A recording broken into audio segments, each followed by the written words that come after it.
Hello students, कैसे हैं आप सब। आई होप आप बिल्कुल ठीक होंगे। आज हम जिस बारे में बात करने वाले हैं वो है present perfect continuous. Present perfect continuous कौन से सेंटेंस होते हैं, इनकी पहचान, इनकी आइडेंटिफाई क्या होती है, वही सब हम आपके सामने बताने वाले हैं।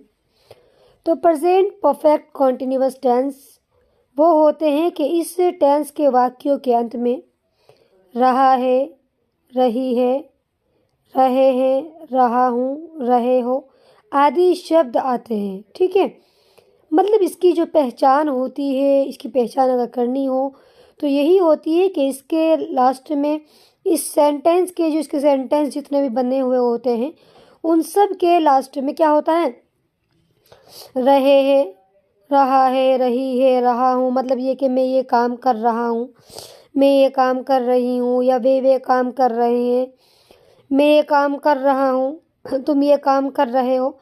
इस तरह के रहा है, रही है, रहे हैं, रहा हूँ, रहे हो, इस तरह के शब्द आते हैं।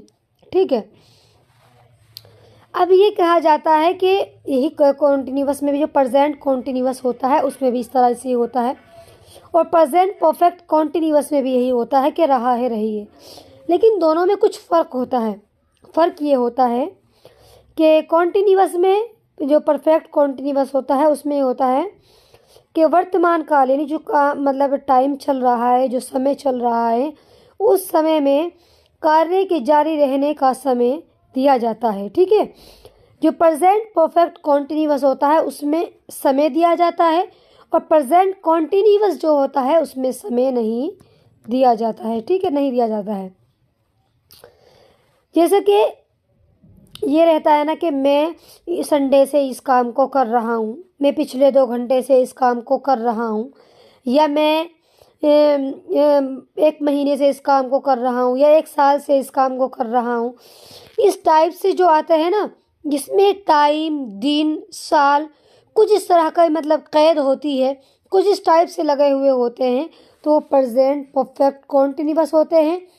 और जिसमें टाइम, कोई दिन, कोई साल, इस टाइप से कुछ नहीं लगा हुआ होता है, बस काम का जारी रहना मालूम होता है कि मतलब काम चल रहा है, लेकिन कब से चल रहा है ये पता नहीं होता है, तो वो प्रेजेंट कॉन्टिन्यूअस होता है। और जिसमें टाइम आता है वो प्रेजेंट परफेक्ट कंटिन्यूअस होता है। इसके रूल क्या है, इसी तरह से ये तो मैंने पहले भी पढ़ाया था सब में ही। इसके भी ये भी सेंटेंस जो होते हैं वही 3 तरह के होते हैं। एक सेंटेंस वो होता है जिसमें हाँ वाली खबर दी जाती है, एक सेंटेंस वो होते हैं जिनमें ना वाली, एक सेंटेंस वो होते हैं कि जिनमें क्वेश्चन या कोई प्रश्न पूछा जाता है, कोई सवाल पूछा जाता है। तो वही ये सबसे पहले हम अफर्मेटिव के बारे में बात कर लेते हैं, जिसमें कोई चीज़ की खबर दी यानी हाँ में दी जाती है, कोई मतलब बात जो बताई जाती है वो हाँ वाली बताई जाती है। तो इसका रूल यही है, सबसे पहले इसमें सिंगुलर सब्जेक्ट आता है, फिर plus has been, plus verb की फर्स्ट फॉर्म, ठीक है, plus ING, plus object, plus since या फॉर, दोनों में से कोई एक, plus time, plus full stop. देखो जो इसके रूल होते हैं उसमें सबसे पहले हम सिंगुलर सब्जेक्ट लेकर आते हैं, फिर उसके बाद हैज़ बीन आता है। अगर सिंगुलर सब्जेक्ट है तो हैज़ बीन आएगा, प्लूरल है तो हैव बीन आता है, फिर वर्ब की फर्स्ट फॉर्म आएगी, फिर प्लस आईएनजी भी, प्लस ऑब्जेक्ट, फिर उसके बाद ऑब्जेक्ट के बाद सिंस या फॉर में से कोई एक, और फिर टाइम जो होता है, टाइम हो, दिन हो, साल हो, कुछ भी हो, उसके बाद वो आता है। देखो सिंस और फॉर में से कोई एक। अब सिंस और फॉर की एक पहचान होती है, इन दोनों को हम कहाँ पर लगाते, कहाँ पर सिंस लगेगा, कहाँ पर फॉर लगेगा। तो सिंस वहाँ पर लगाते हैं जहाँ पर कोई निश्चित समय की बात होती है। मतलब मैं कहूँ मैं संडे से इस काम को कर रहा हूँ, या मैं 11 बजे से इस काम को कर रहा हूँ, या मैं क्या है सन 2011 से इस काम को कर रहा हूँ। अगर कहीं पर भी दिन, टाइम, साल इस तरह से मतलब ख़ास तरह से ख़ास आए, निश्चित आए, तो वहाँ पर तो हम सिंस का प्रयोग करते हैं।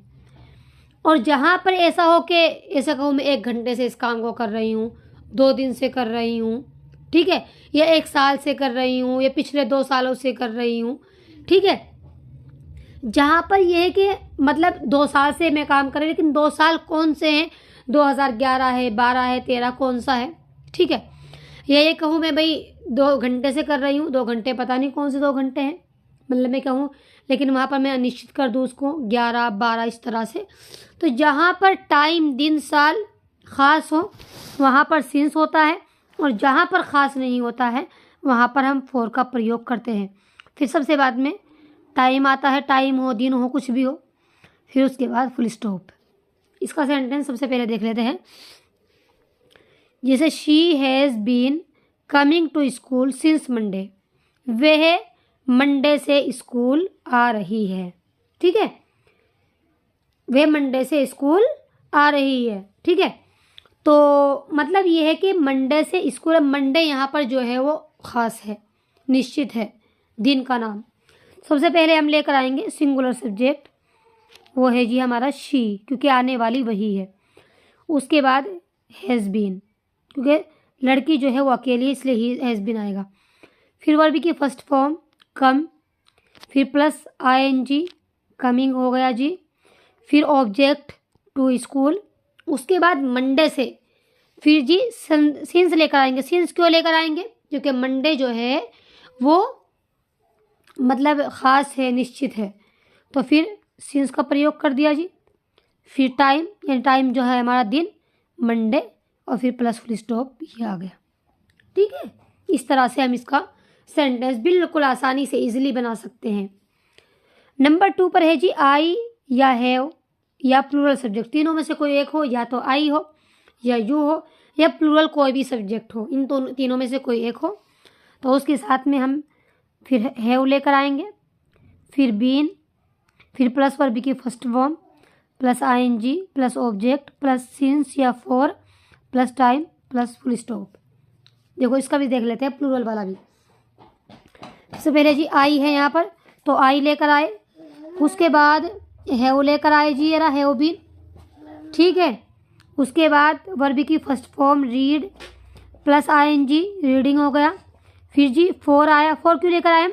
2 आवर्स है, 2 आवर्स, लेकिन ये नहीं पता 2 आवर्स कौन से हैं, यहाँ पर अनिश्चित है, निश्चित नहीं है, इसीलिए फॉर का प्रयोग किया।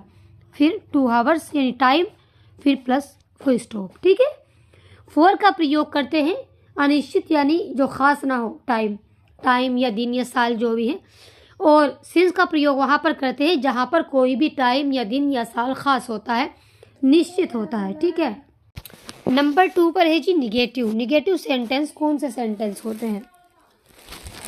तो निगेटिव सेंटेंस वो होते हैं कि जिनमें कोई खबर जो दी जा रही है ना कि दी जा रही हो। जैसे कि अफर्मेटिव में तो ये था कि वे मंडे से स्कूल आ रही है, और निगेटिव में ऐसे होता है कि वे मंडे से स्कूल नहीं आ रही है। तो निगेटिव के रूल कौन से हैं? सबसे पहले सिंगुलर सब्जेक्ट आएगा, फिर प्लस हैज़ नॉट बीन, ठीक है। हैज़ नॉट जो आएगा इसमें वो हैज़ की और बीन के बीच में आएगा, प्लस वर्ब की first form, plus ING, plus object, plus since या फॉर में से कोई एक, plus time, plus full stop, ठीक है। इसके हम एग्जाम्पल समझ लेते हैं। जैसे Rachna has not been waiting since o'clock, Rachna has not been writing नहीं लिख रही है, सिंस अ क्लॉक 1 घंटे से, रचना 1 घंटे से नहीं लिख रही है, सॉरी मुझसे वेटिंग बोला गया, रचना 1 घंटे से नहीं लिख रही है। तो सबसे पहले हम इसमें सिंगुलर सब्जेक्ट रचना आ गया, कि रचना सिंगुलर सब्जेक्ट है। उसके बाद हैज़ नॉट बीन हो गया, फिर प्लस वर्ब की फर्स्ट फॉर्म राइट हो गया, फिर प्लस ING, तो राइटिंग ING बढ़ा दिया, प्लस सिंस या फॉर में से एक सिंस लेकर आएंगे यहाँ पर, क्योंकि 1 बजे जो है वो निश्चित टाइम है, इसीलिए सिंस लेकर आए हैं। फिर plus time, a clock, plus full stop, ठीक है। अब आते हैं दूसरे सेंटेंस प्लूरल वाले पर। तो आई या यू या प्लूरल सब्जेक्ट तीनों में से कोई एक आएगा, प्लस हैव या have not been, plus verb की first form, plus ING, plus object, plus since या फॉर में से कोई एक, plus time, plus full stop, ठीक है। इसका एग्जाम्पल समझ लेते हैं।